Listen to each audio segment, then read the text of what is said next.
गूढ कथा किंवा संदिग्ध कथा या शेवट दुःखांत असलेल्याच असायला पाहिजेत असं नाही. काही सुखांत असलेल्या देखील संदिग्ध कथा वाचायला अतिशय रंजक वाटतात. नारायण धारपांची ही कथा तुम्हाला आवडेल याची मला खात्री आहे. पण त्याचबरोबर या चॅनलवरच्या इतर कथा ऐकायला विसरू नका. उदाहरणार्थ जिद्द, चक्रावळ, कंताचा मनोरा या सायन्स फिक्शन आहेत, पण या कथांमधून आपल्या मनाचे वेगळे कप्पे उघडतील याची मला खात्री आहे. प्रत्येक व्हिडिओच्या डिस्क्रिप्शनमध्ये तुमच्यासाठी या कथांच्या प्लेलिस्ट उपलब्ध आहेत. म्हणजे तुम्हाला लिंक न तुटता संपूर्ण कथा सगळे भाग एकामागून एक ऐकता येतील. प्रत्येक व्हिडिओच्या खाली डिस्क्रिप्शनमध्ये या वेगवेगळ्या इतर कथांच्या प्लेलिस्टसुद्धा पाहायला विसरू नका.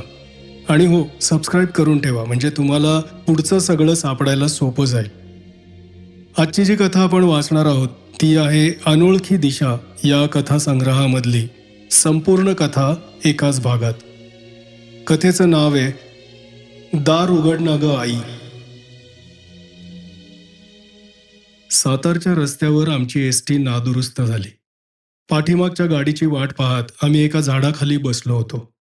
नाना विषयांवर आमचं संभाषण वळता वळता अद्भुत गोष्टींवर आलं आणि आमच्यातील एकानं पुढील गोष्ट सांगितली. मी त्या साली रेल्वेतून रिटायर झालो होतो. नोकरीत असताना मुलांच्या शिक्षणाकडे फार दुर्लक्ष झालं होतं. आता त्याची उणीव भरून काढावी अशा हेतूनं एखाद्या मोठ्या शहरात घर घेण्याचा मी विचार केला. त्यावेळी माझं मेव्हणं एका दूरगावी असत. त्यांच्या माहितीत एक माझ्या जोगं घर होतं ते त्यांनी आम्हाला सुचवलं. एकच थोडीशी अडचण होती. घर अगदी मध्यभागी नव्हतं, पण तिथून गावात नवीन बस चालू होणार होती आणि बाकी सर्व दृष्टींनी योग्य वाटलं म्हणून आम्ही ते घर घेतलं. आम्ही राहायला आलो तेव्हा उन्हाळा संपत आला होता. मुलांच्या शाळा सुरू व्हायला 1-2 आठवडे होते. त्यामुळे सगळा जम व्यवस्थित बसला. त्यावेळी मोहन होता 10-11 वर्षांचा आणि शकू 2 वर्षांनी लहान असेल. तिच्या शाळेत त्या वर्षीपासूनच एक मोटार ठेवली होती, त्यामुळे तिचा जाण्या येण्याचा प्रश्न सुटला. मी मोहनसाठी एक लहान सायकल घेतली, त्यामुळे तोही एकदम खुश झाला. मला बागेचा थोडा नाद आहे, त्यामुळे माझा वेळही चांगला जाऊ लागला. 2-3 महिन्यात आम्ही नव्या वातावरणात अगदी रुळून गेलो. नव्या घरात दिवाळी ही चांगली साजरी झाली. त्यानंतर शाळा सुरू झाल्या तेव्हा या गोष्टींना प्रारंभ होतो. आसपासच्या वाटा चांगल्या माहीत झाल्यावर मोहन मधल्या एका वाटेनं शाळेत जात असे. त्या वाटेवर बरीच झाडं होती आणि मध्येच एक पडकं घर होतं. घर कसलं, विटा चुन्याचा ढिगाराच. त्यातली फक्त एक भिंत उभी होती. त्या भिंतीत एक दाराची चौकट शिल्लक होती. भिंतीच्या दोन्ही बाजूस गवत आणि झुडपं वाढली होती. त्या जंगलवजा झाडीत माणसाच्या वस्तीचा तो अवशेष किती उदासवाणा वाटत असे. हिवाळ्याचे दिवस होते, त्यामुळे मुलं शाळेतून घरी येत तेव्हा अंधार पडलेला असे. त्या दिवशी मी काही कारणानं घरीच होतो. मी खिडकीतून बाहेर पाहत उभा होतो. तो मला समोरच्या वाटेनं मोहन घरी येताना दिसला. किती जोरात दामटत होता सायकल तो. घरी येताच मी त्याच्याशी या बाबतीत बोलायचं ठरवलं, पण माझे सारे विचार मनातल्या मनात राहिले. तो सायकलवरून उतरला. तो धावत धावत माझ्या खोलीत आला. त्याचा चेहरा अगदी कावराबावरा व घामाघूम झाला होता. माझ्याजवळ येऊन तो मोठमोठ्याने धापा टाकत उभा राहिला. मी साहजिकच त्याला विचारलं, काय झालं रे मोहन? आप्पा, त्या पडक्या घरापाशी की नाही काहीतरी आहे. त्यावेळी सुद्धा मला त्याचा काहीतरी हा प्रयोग जरा चमत्कारिक वाटला. काहीतरी म्हणजे काय रे? वाघ का लांडगा? कोणीतरी रडत होता आप्पा तिथे. आता आमच्या घरापासून तो मेन रोड पर्यंत वाटेत कोणतीच वस्ती नव्हती. तेव्हा मला थोडं नवल वाटलं. कोण होतं ते पाहिलंस का तू मग? नाही आप्पा, पण की नाही लहान मुलासारखा आवाज येत होता. मला हे सांगताना त्याचा चेहरा मोठा विलक्षण झाला होता. मला वाटलं की हा आता रडणार. जात्याच मोहन मोठा हळवा होता. कोणाला काही वेदना होत असलेल्या त्याला पाहावत नसत. एखादं चिमणीचं पिल्लू जरी आईसाठी चिवचिव करू लागलं तरी त्याला अगदी गहीवरून यायचं. त्यामुळे वाटेत ऐकलेल्या या आवाजामुळं त्याच्यावर काही परिणाम झाला तर काही नवल नव्हतं. असेल कोणाचं तरी चुकलेलं मूल असं म्हणून मी त्याचं त्या वेळेपुरतं समाधान केलं. पण तेवढ्यानं काही हे प्रकरण थांबलं नाही. दुसऱ्या दिवशी मी कुठेतरी गेलो होतो. 7:00-7:30च्या सुमाराला घरी परत आलो. तो घरात धावपळ चालू असलेली दिसली. सुशीला, मी घरात येताच म्हणाली, "कुठे गेला होता तितका वेळ तुम्ही? मला तर वेड लागायची पाळी आली." "हो, हो, पण झालं तरी काय एवढं?" "काय झालं काय? हा मोहन पहा तापानं फडफडून पडलाय. शाळेतून आल्यापासून नुसता जप चालवलाय तुमच्या नावाचा." मी जरा धडधडत्या काळजानं मधल्या घरात गेलो. कॉटवर मोहन निपचित पडला होता. त्याच्या कपाळावर पट्टी होती. खोलीत कोलन वॉटरचा वास दरवळत होता. घर एकदम सुनं वाटू लागलं मला. माझ्या एकुलत्या एक मुलावर माझं जीवापाड प्रेम होतं. त्याला काही होताच माझा जीव कासावीस होई. मी खुर्ची घेऊन त्याच्या कॉटजवळ बसलो. त्याचं कपाळ गरम झालं होतं. तोंडही किती सुकून गेलं होतं. मी जवळ आल्यावर थोड्या वेळानं त्यानं डोळे उघडले. माझ्याकडे पाहून तो म्हणाला, "अप्पा." "हो बाळ, मी आलो हां आता." "अप्पा, त्या घरापाशी एक लहान मूल आहे." आपल्या नेहमीच्या सवयीप्रमाणे त्याला गप्प बसण्यास मी सांगू लागलो. "मोहन, आता त्याचा विचारच नाही करायचा. तू बरा झालास म्हणजे मी पाहीन त्याचं काय ते. तुला लवकर बरं व्हायचं ना." पण माझ्या बोलण्याकडे त्याचं लक्ष कुठे होतं? तो त्याच्याच तंद्रीत होता. "अप्पा, ते सारखं आपल्या आईस हाक मारत होतं. सारखं म्हणत होतं, 'आई, दार उघड ना ग. आई, मी आलोय मी. दार उघड ना ग आई.' अप्पा, तुम्ही पहा ना ते कोण आहे ते. मला सारखं त्याचं रडणं ऐकू येतं." सांगता सांगता त्याचे डोळे पाण्यानं भरून आले होते. तेवढ्या भावना वेगानं सुद्धा त्याच्या कपाळावर घामाचे थेंब दिसू लागले. अशा प्रकारच्या भावनांनी त्याच्या तापावर अनिष्ट परिणाम होईल हे मनात आणून त्याच्या समाधानासाठी म्हणून मी म्हटलं, "मोहन, मी पाहीन हा काय आहे तिथे ते. मग झालं का नाही?" "आज रात्री पाहणार ना?" "हो, आज रात्री." लहान मुलांचा विश्वास किती चटकन बसतो, पण तो टिकवण्यासाठी कायम परिश्रम करत राहावे लागतात. मी दुसऱ्या कोणाला दिलेला शब्द सहज मोडला असता, पण त्या रात्री जर मी प्रत्यक्ष गेलो नसतो, तर दुसऱ्या दिवशी मोहनच्या नजरेला नजर देणं मला अशक्य झालं असतं. आणि म्हणून रात्री 10:30च्या सुमारास मी एक मोठा टॉर्च आणि काठी घेऊन त्या थंडीत बाहेर पडलो. त्या घरापाशी आलो तेव्हा 11 वाजले होते. रात्रीच्या अर्धवट प्रकाशात त्या दृश्यात एक भयाणपणा आला होता. आपल्याला काही दिसेल अशी माझी अपेक्षा नव्हती, पण तरी सुद्धा मनाला एक प्रकारचा अस्वस्थपणा वाटू लागला. मी टॉर्चचा प्रकाश त्या भिंतीवरून व चौकटीवरून फिरवलं. एकेकाळी माणसांनी गजबजलेल्या त्या जागेच्या ओसाड निर्जीवपणानं मन विषण्ण झालं. दूरवरच्या झाडीतून रातकिड्यांचे आवाज ऐकू येत होते. माझ्या जवळपास मात्र अगदी शांत होतं. मी त्या चौकटीतून आत गेलो. आत, बाहेर या शब्दांना तिथे अर्थच नव्हता. दोन्हीकडून उजाड होतं. मी त्या भिंतीस चक्कर मारून पुन्हा रस्त्याजवळ आलो. काही अनपेक्षित घडणार नाही याची जरी मला खात्री होती, तरी तसं न घडल्यामुळे मला जास्त सुटल्यासारखं वाटलं. मी टॉर्च मालवून वाटेला लागण्याच्या विचारात होतो आणि त्याच क्षणी मला माझ्या पाठीमागे एक दीर्घ सुस्कारा ऐकू आला. त्या आवाजानं एखादा स्फोट झाल्यासारखा मी दचकलो आणि टॉर्चचा प्रकाश सर्व बाजूंना फिरवला. पण मला काही दिसलं नाही आणि पुन्हा माझ्या अगदी जवळून तो दीर्घ निश्वास परत मला ऐकू आला. मी 2 पावलं मागे सरलो, पण माझा टॉर्च मला काहीच दाखवू शकत नव्हता. आणि तेवढ्यात ती विलक्षण शांतता 2 शब्दांनी मोडली. "हे आई ग." त्यातलं आर्जव, त्यातली निराशा ही माझ्या मनाला कशी कापत गेली. टॉर्चनं काही दिसत नाही हे माहीत असून सुद्धा वेड्यासारखा मी टॉर्च गरागरा फिरवत होतो. पण त्या लहान कंठातून पुन्हा शब्द येत होते. "हे आई ग, मी आलोय. दार उघड ना ग आई. दार उघड ना ग आई." पुन्हा पुन्हा तीच विनवणी. एखाद्या वेळी आवाज अगदी बारीक होई, मग हुंदक्या मागून हुंदके येत आणि पुन्हा तेच शब्द. कधी कधी बोलणारी व्यक्ती दारासमोर येरझारा घालत असल्यासारखी वाटे, कधी दारापाशी बसून बोलल्यासारखी वाटे, पण शब्द तेच. "आई ग, हे आई, दार उघड ना मला. मी आलोय." मी दिंगमूड होऊन उभा होतो. माझ्या मनातली भीती अनुकंपेच्या लाटेत केव्हाच विरघळून गेली होती. माझा जीव त्या शब्दांनी कसा होरपळून निघत होता. कोणता लहानगा जीव या असह्य वेदना चक्रात सापडला होता. कोणी या कोवळ्या जीवास दाराबाहेर ठेवलं होतं आणि आता त्याला हवं ते दार स्थळ काळानं बद्ध अशा जगात नव्हतं. हा प्रकार सुमारे 15 मिनिटं चालू होता आणि मग निराशेच्या एका आर्त हाकेत तो आवाज थांबला. धडधडत्या काळजानं मी त्या आवाजाची प्रतीक्षा करत राहिलो, पण सगळीकडे एकदम शांतता पसरली होती. मी घरी परतलो तेव्हा माझ्या मनात कोलाहल चालू होता. त्या तळमळणाऱ्या जीवास मी काय मदत करू शकणार? मी घरी येताच सुशीलेनं इतका वेळ मी कुठे गेलो होतो ते विचारलं. तिला काही सांगावं का नाही हा मला प्रश्नच पडला. तिच्या मनावर या गोष्टीचा काय परिणाम होईल याची मला मुळीच कल्पना नव्हती. उद्या सांगेन एवढंच मी तिला आश्वासन दिलं.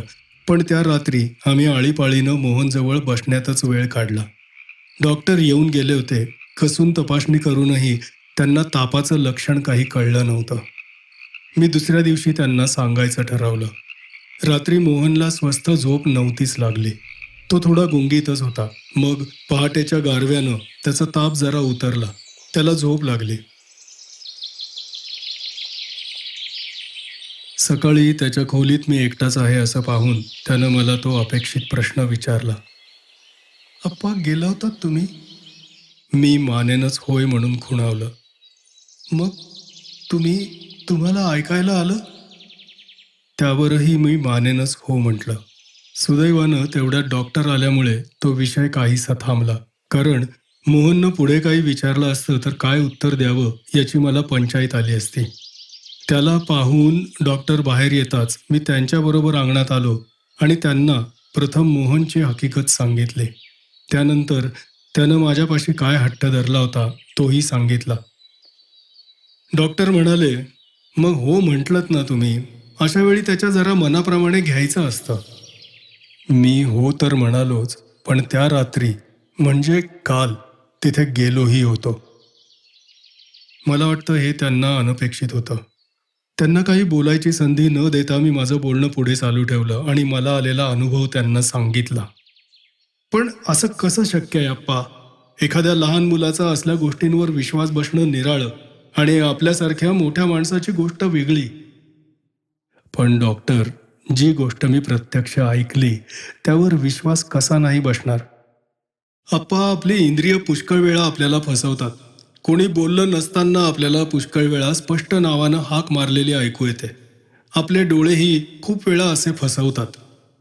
पण डॉक्टर, एखाद्या वेळची गोष्ट निराळी सतत 15-20 मिनिटं असा भास होत राहणं कितपत शक्य आहे? मी खोटं बोलतोय असं तर नाही वाटत तुम्हाला? मला यावर एकच उपाय दिसतो. मी आज संध्याकाळी मोहनला पाहायला येईन. जरा उशिरानच येईन, मग पाहू आपण. मग असं करा ना, सगळ्या व्हिजिट्स आटोपून जेवायलाच या आमच्याकडे. आमच्या चांगल्या दृढ मैत्रीमुळे मी त्यांना हे निमंत्रण सहज देऊ शकलो. जरा हो नाही करून ते कबूल झाले. वरील हकीकत कळल्यावर अर्थात त्यांनी मोहनला पुन्हा तपासलं आणि त्याच्या औषधात फरक केला. संध्याकाळसाठी त्याला झोपेचं औषध दिलं. रात्री 10ला आमचं जेवण आटोपलं. डॉक्टर घरी आलेले पाहून सुशीलेला जरा नवल वाटलं. पण महिन्यातून एखाद्या वेळी ती येत असल्यानं ती काही बोलली नाही. सुमारे 11:30च्या सुमारास आम्ही बाहेर पडलो. खोलीच्या उभेच्या बाहेर येताच थंडीनं आम्ही गारठून गेलो. ऊब येण्यासाठी आम्ही झपाझप चालू लागलो. बरोबर आम्ही 2 मोठे दिवे घेतले होते.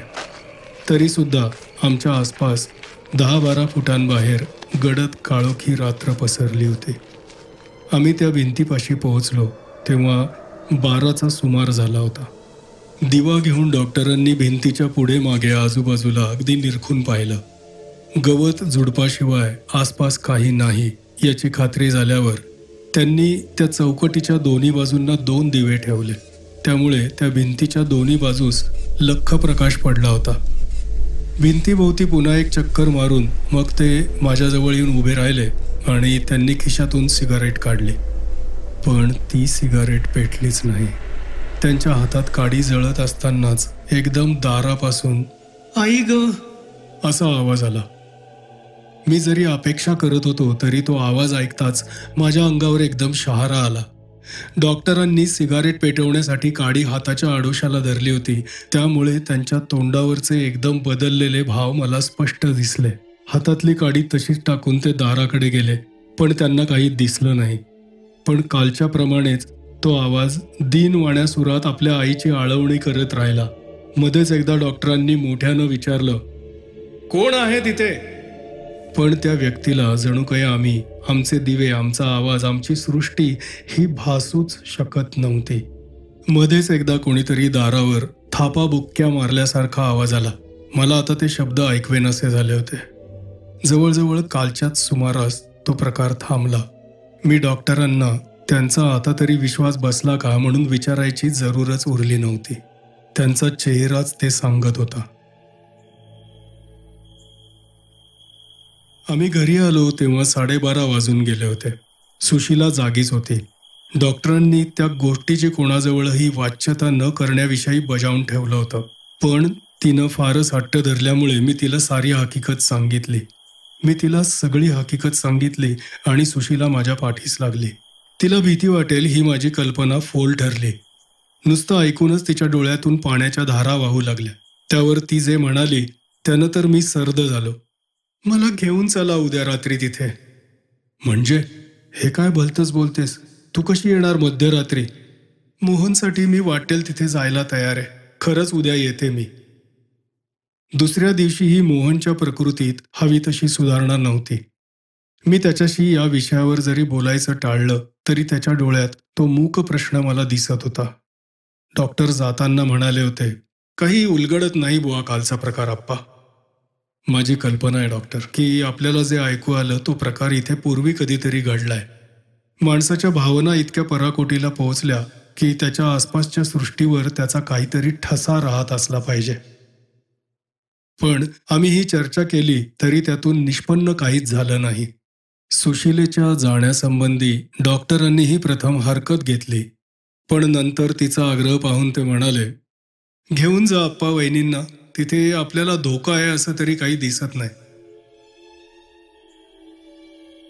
आणि त्या रात्री मोहनचा जरा डोळा लागल्यावर आम्ही तिघं त्या घरापाशी आलो. मला जेव्हा तो आवाज परत ऐकू आला तेव्हा मला एक अशी कल्पना आली की रोज आपण तेच शब्द अगदी तसेच ऐकत आहोत. त्या शब्दात, रडण्यात, हुंदक्यात एक प्रकारची यांत्रिक पुनरावृत्ती होती, जणू काही एखाद्या फोनोग्राफच्या तबकडीसारखी. का कुणास ठाऊक, पण या कल्पनेनं तर मला त्या लहानग्या जीवाच्या यातना फारच असहनीय वाटू लागल्या. पण वास्तविक पाहता हे नैसर्गिक होतं.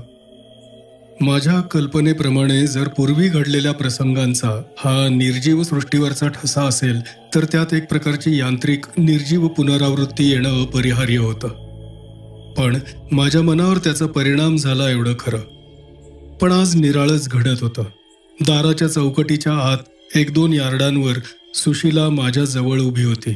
तो आवाज ऐकताच प्रथम ती एकदम दचकली आणि मग स्तब्ध होऊन ऐकू लागली. पण जराशानं तिला ते ऐकवेना. ती एकदम खाली बसली आणि त्या मोकळ्या चौकटीकडे दोन्ही हात करून कातर आवाजात म्हणाली, ये रे माझ्या राजा, ये ना रे माझ्याकडे. तुला कोण बरं बाहेर ठेवील? ये ना रे माझ्याजवळ. हे बघ, दार सताड उघडय. बाहेरून येणारा हुंदक्यांचा आवाज एकदम थांबला. मी थरथर त्या काळजानं त्या दृश्याकडे पाहत होतो. त्या पलीकडच्या सृष्टीत सुशिलेची मातृप्रेमानं ओथंबलेली हाक पोहोचली असेल का? पुन्हा ती म्हणाली, ये रे माझ्या लाडक्या.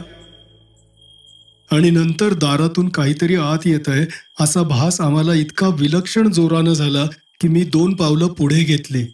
त्याच क्षणी सुशिलेचे दोन्ही हात तिच्या छातीजवळ आले आणि सर्वत्र आता शांतता पसरून पुन्हा त्या शांततेचा भंग कोणीही केला नाही. मी सुशिलेकडे पाहत होतो. तिचे डोळे मिटलेले होते, पण तिच्या चेहऱ्यावर एक मंद स्मित झळकत होतं. त्यावेळी तिला काय अनुभव आला हे मी अनेकदा विचारूनही तिनं मला उत्तर दिलं नाही. मोहनच्या प्रकृतीला त्या रात्रीपासून आराम पडला. 1-2 दिवसांनंतर आम्ही एकत्र जमलो असता डॉक्टर म्हणाले, अप्पा तिथे कोण राहत होतं याचा मी खूप तपास केला, पण काही पत्ता लागत नाही. त्यामुळे या प्रसंगाचा खरा शेवट झाल्यासारखा वाटत नाही. यावर सुशीला नेहमीपेक्षा अधिक जोर देऊन म्हणाले, तुम्ही पुरुष असेच. नावं गावं कळल्यानं तुम्हाला अधिक माहिती काय होणार आहे? किती वर्ष बापडा आईसाठी तिथे तळमळत होता देव जाणे. तो सुटला ना त्याच्या यातनातून. ही गोष्ट मात्र खरी होती. त्या दिवसानंतर कोणालाही त्या घरापाशी काहीही ऐकू आलं नाही.